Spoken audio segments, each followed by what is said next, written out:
সুপ্রভাত, নমস্কার। আমি বিশ্বজিৎ, আপনারা দেখছেন নিউজ 18 ডিজিটাল। নিউজ 18 ডিজিটালে এই মুহূর্তে আবহাওয়ার আপডেট। সকালে কি রকম আবহাওয়া থাকবে এবং আগামী কয়েকদিন কেমন আবহাওয়া থাকবে সেই নিয়ে বিস্তারিত তথ্য আপনাদের সঙ্গে শেয়ার করব এবং আপনারা শেয়ার করবেন কে কোথায় আছেন, আমার আওয়াজ পরিষ্কার শুনতে পাচ্ছেন কিনা এবং সেখানে আবহাওয়া কেমন আছে, গরম কতটা বাড়লো, সকালের মনোরম আবহাওয়া এখনো আছে কি। কলকাতায় তো একটু হাওয়া দিচ্ছে, সকালে মনোরম আবহাওয়া ছিল এবং যত সূর্যের তাপ বাড়ছে, বেলা বাড়ছে, ততই উষ্ণতার ছোঁয়া পাওয়া যাচ্ছে। বেলা যত বাড়বে ততই উষ্ণতার ছোঁয়া বাড়বে, উষ্ণতা বাড়বে, এমনটাই আবহাওয়া থাকবে। তবে শুষ্ক আবহাওয়া, বাতাসে খুব বেশি জলীয় বাষ্প থাকবে না। আর যেটুকু জলীয় বাষ্প ঢুকেছে সেই জলীয় বাষ্পে কিছুটা বেলা বাড়লে কিছুটা আর্দ্রতা, কিছুটা অস্বস্তি, তবে খুবই সামান্য। আপাতত তাপমাত্রা সেভাবে বাড়েনি, কারণ সবেমাত্র রাতের যে তাপমাত্রা সেই তাপমাত্রাই স্বাভাবিকের কিছুটা সামান্য হলেও উপরে উঠেছে কলকাতাতে। সব জায়গাতে এমনটা নয়, তবে কোথাও কোথাও এখনো দিন ও রাত দুটো তাপমাত্রাই স্বাভাবিকের কাছাকাছি বা নিচে রয়েছে। কলকাতাতেও স্বাভাবিকের নিচে রয়েছে সর্বোচ্চ তাপমাত্রা, অর্থাৎ দিনের তাপমাত্রা।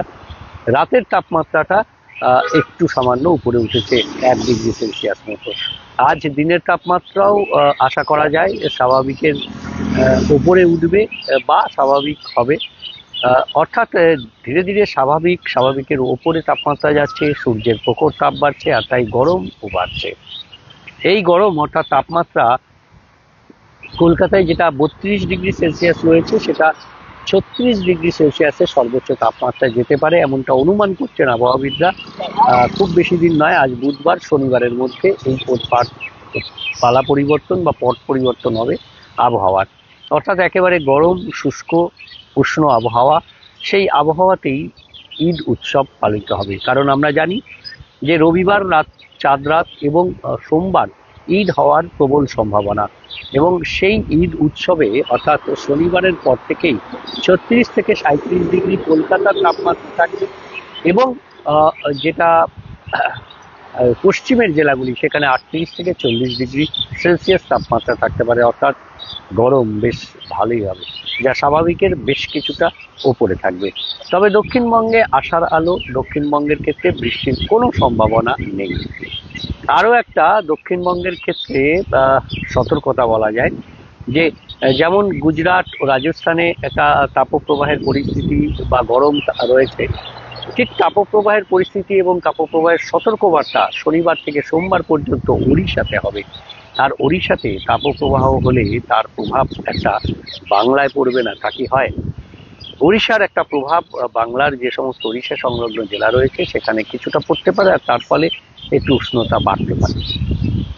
আপনাদের আরো জানিয়ে রাখি যে ঈদে দক্ষিণবঙ্গে বৃষ্টি না হলেও উত্তরবঙ্গে উপরের দিকের যে জেলা অর্থাৎ দার্জিলিং, কালিম্পংয়ের যে পার্বত্য এলাকা, সেখানে কিন্তু হালকা বৃষ্টি হতে পারে।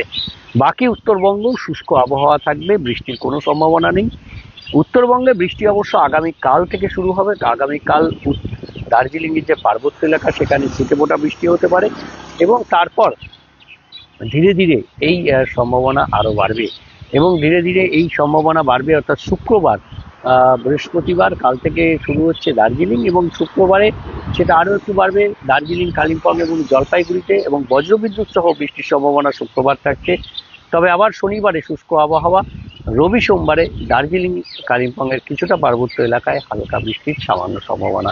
এছাড়া বড় ধরনের কোনো আবহাওয়ার পরিবর্তন নেই। তাপমাত্রা উত্তরবঙ্গ, দক্ষিণবঙ্গ দুই বঙ্গেই আগামী 4-5 দিনে অন্তত 3 থেকে 4 ডিগ্রি সেলসিয়াস আরও বাড়বে, এমনটাই ইঙ্গিত আবহাওয়া দপ্তরের।